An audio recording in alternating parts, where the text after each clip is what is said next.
नमस्कार, मैं डॉक्टर आशीष कुमार श्रीवास्तव हूँ, सीनियर कंसल्टेंट न्यूरोसर्जन, दिल्ली में कार्यरत हूँ। अभी एक महामारी फैली थी विश्व के अंदर, कोविड, और सब लोगों को इसका प्रभाव हुआ था। ये तो एक ऐसी महामारी थी जो सबको दिखाई दी, लेकिन एक और महामारी जो है वो बड़े शांत रूप से चली जा रही है भारतवर्ष में विशेषकर, और वो है कैल्शियम और विटामिन D3 की कमी।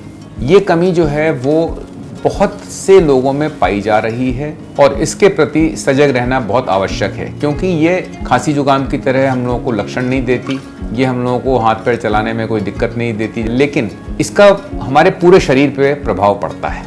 कैल्शियम भी हमारे शरीर में लगभग हर प्रणाली में, हर कार्य में आवश्यक है। मेटाबॉलिज्म के लिए, मांसपेशियों की शक्ति के लिए, मस्तिष्क के ठीक से काम करने के लिए, हृदय के ठीक से चलने के लिए कैल्शियम अति आवश्यक है। और कैल्शियम का शरीर में आना, एब्जॉर्ब होना और शरीर के अंदर उसका उपयोग होना, यह सब कुछ काफ़ी सीमा तक विटामिन डी पर निर्भर करता है। तो कैल्शियम के लिए और बाकी शरीर के लिए भी विटामिन डी अति आवश्यक है।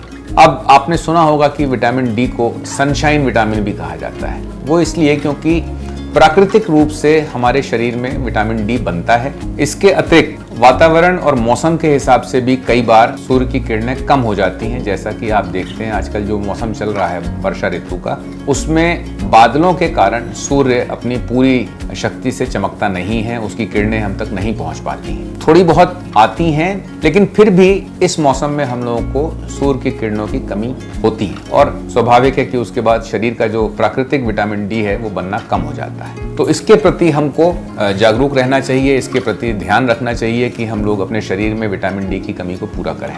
पहले तो कुछ खाने ऐसे होते हैं जिसके अंदर प्राकृतिक रूप से विटामिन डी होता है, जैसे कि मछली या ओमेगा 3, ओमेगा 6 वाली जो मछलियां हैं, सैल्मन हो गया, टूना हो गई, सार्डाइन हो गई। इसके अतिरिक्त जो हम लोग खाना खरीदते हैं, जैसे कि आजकल बादाम का दूध मिलता है और बहुत सी चीजें हैं, नाश्ते में जो चीजें मिलती हैं, सीरियल्स हो गए, ये सब, इसमें कंपनियां विटामिन डी अतिरिक्त रूप से मिलाकर देती हैं जिससे कि कमी पूरी हो सके। तो हमको ध्यान रखने की जरूरत है कि हम ऐसा सामान खरीदें जिसमें विटामिन डी मिलाया गया है।